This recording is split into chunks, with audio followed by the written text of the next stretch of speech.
Lectura del Nuevo Testamento. Primera carta del apóstol Pablo a los Corintios.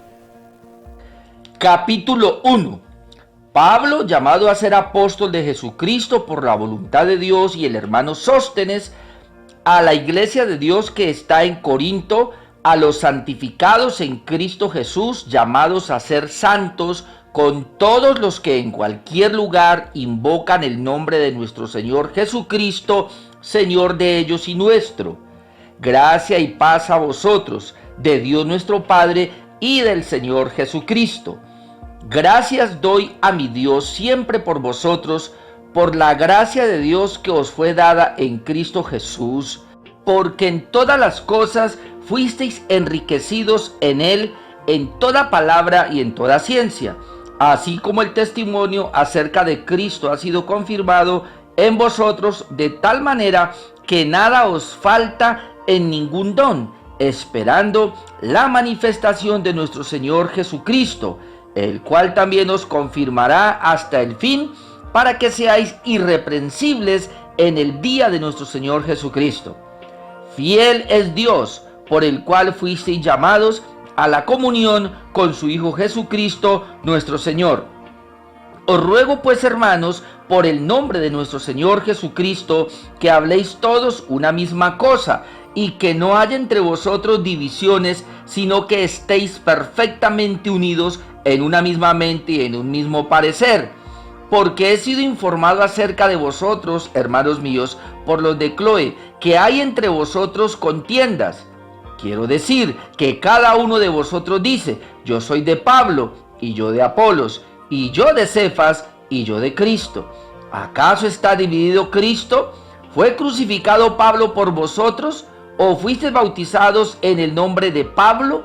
Doy gracias a Dios de que a ninguno de vosotros he bautizado, sino a Crispo y a Gallo, para que ninguno diga que fuisteis bautizados en mi nombre. También bauticé a la familia de Estéfanas. De los demás no sé si he bautizado a algún otro. Pues no me envió Cristo a bautizar, sino a predicar el evangelio, no con sabiduría de palabras, para que no se haga vana la cruz de Cristo. Porque la palabra de la cruz es locura a los que se pierden, pero a los que se salvan, esto es, a nosotros, es poder de Dios. Pues está escrito: destruiré la sabiduría de los sabios y desecharé el entendimiento de los entendidos. ¿Dónde está el sabio?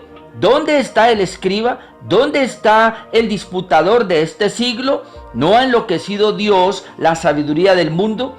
Pues ya que en la sabiduría de Dios el mundo no conoció a Dios mediante la sabiduría, agradó a Dios salvar a los creyentes por la locura de la predicación, porque los judíos piden señales y los griegos buscan sabiduría, pero nosotros predicamos a Cristo crucificado, para los judíos ciertamente tropezadero, y para los gentiles locura, mas para los llamados, así judíos como griegos, Cristo poder de Dios y sabiduría de Dios. Porque lo insensato de Dios es más sabio que los hombres, y lo débil de Dios es más fuerte que los hombres. Pues mirad, hermanos, vuestra vocación, que no sois muchos sabios según la carne, ni muchos poderosos, ni muchos nobles, sino que lo necio del mundo escogió Dios para avergonzar a los sabios, y lo débil del mundo escogió Dios para avergonzar a lo fuerte, y lo vil del mundo y lo menospreciado escogió Dios, y lo que no es, para deshacer lo que es, a fin de que nadie se jacte en su presencia. Mas por él estáis vosotros en Cristo Jesús, el cual nos ha sido hecho por Dios sabiduría, justificación, santificación y redención, para que, como está escrito, el que se gloríe, gloríese en el Señor. Capítulo 2. Así que, hermanos, cuando fui a vosotros para anunciaros el testimonio de Dios, no fui con excelencia de palabras o de sabiduría, pues me propuse no saber entre vosotros cosa alguna, sino a Jesucristo y a este crucificado. y estuve entre vosotros con debilidad y mucho temor y temblor. Y ni mi palabra ni mi predicación fue con palabras persuasivas de humana sabiduría, sino con demostración del Espíritu y de poder, para que vuestra fe no esté fundada en la sabiduría de los hombres, sino en el poder de Dios. Sin embargo, hablamos sabiduría entre los que han alcanzado madurez.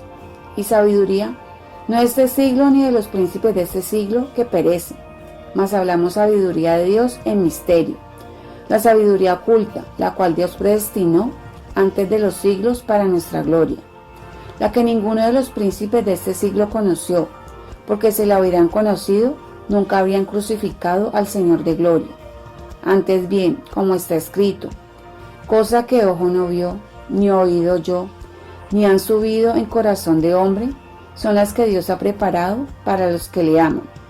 Pero Dios nos las reveló a nosotros, por el Espíritu, porque el Espíritu todo lo escudriña, aún lo profundo de Dios.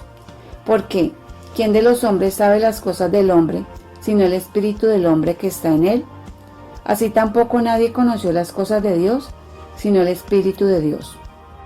Y nosotros no hemos recibido el Espíritu del mundo, sino el Espíritu que proviene de Dios, para que sepamos lo que Dios nos ha concedido, lo cual también hablamos, no con palabras enseñadas por sabiduría humana, sino con las que enseña el Espíritu, acomodando lo espiritual a lo espiritual.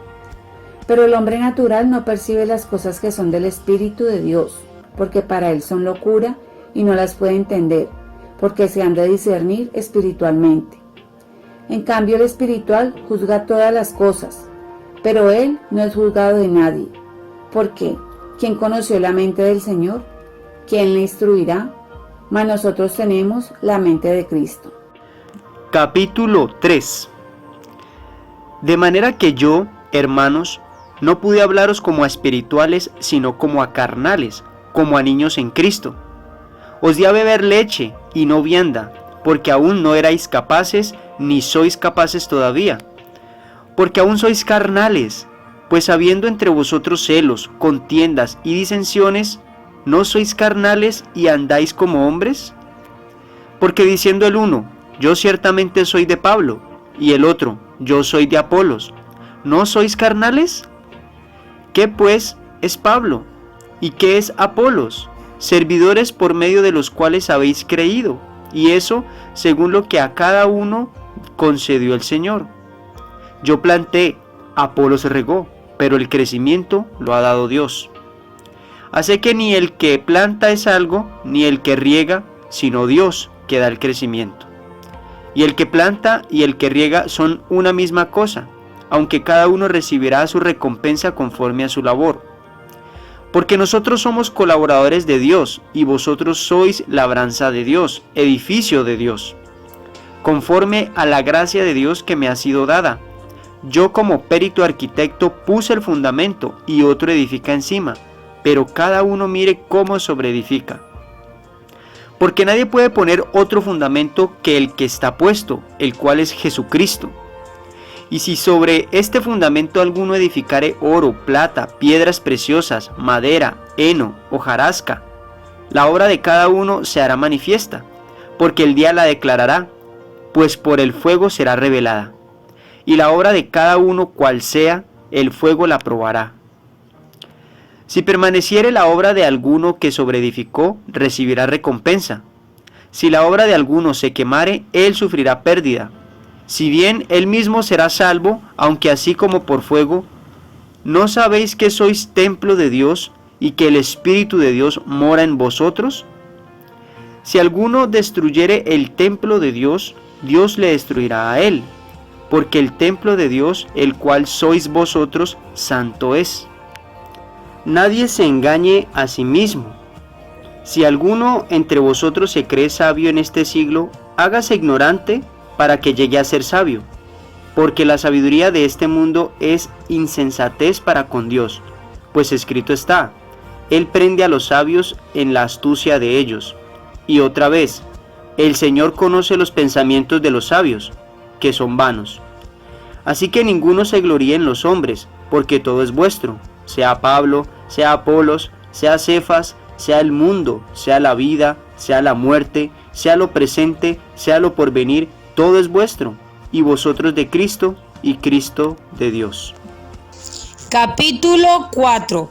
Así pues, ténganos los hombres por servidores de Cristo y administradores de los misterios de Dios. Ahora bien, se requiere de los administradores que cada uno sea hallado fiel. Yo en muy poco tengo el ser juzgado por vosotros, por tribunal humano, y ni aun yo me juzgo a mí mismo, porque aunque de nada tengo mala conciencia, no por eso soy justificado, pero el que me juzga es el Señor.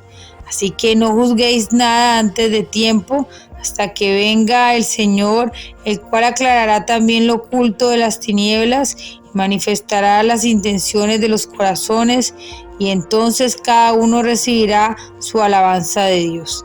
Pero esto, hermanos, lo he presentado como ejemplo en mí y en Apolos, por amor de vosotros, para que en nosotros aprendáis a no pensar más de lo que está escrito, no sea que por causa de uno os envanezcáis unos contra otros. ¿Por qué? ¿Quién te distingue? ¿O qué tienes que no hayas recibido? Y si lo recibiste, ¿por qué te glorías como si no lo hubieras recibido? ¿Ya estáis saciados? ¿Ya estáis ricos? Sin nosotros reináis, y ojalá reinaseis, para que nosotros reinásemos también juntamente con vosotros. Porque según pienso, Dios nos ha exhibido a nosotros los apóstoles como postreros, como a sentenciados a muerte, pues hemos llegado a hacer espectáculo al mundo, a los ángeles y a los hombres. Nosotros somos insensatos por amor de Cristo, mas vosotros prudentes en Cristo. Nosotros débiles, mas vosotros fuertes. Vosotros honorables, mas nosotros despreciados. Hasta esta hora padecemos hambre, tenemos sed, estamos desnudos, somos abofeteados y no tenemos morada fija. Nos fatigamos trabajando con nuestras propias manos, nos maldicen y bendecimos, padecemos persecución y la soportamos, nos difaman y rogamos. Hemos venido a ser hasta ahora como la escoria del mundo, el desecho de todos.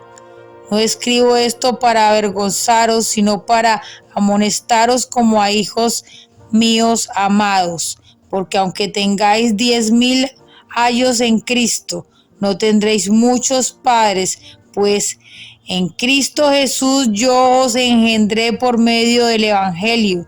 Por tanto os ruego que me imitéis. Por esto mismo os he enviado a Timoteo, que es mi hijo amado y fiel en el Señor, el cual os recordará mi proceder en Cristo, de la manera que enseño en todas partes y en todas las iglesias.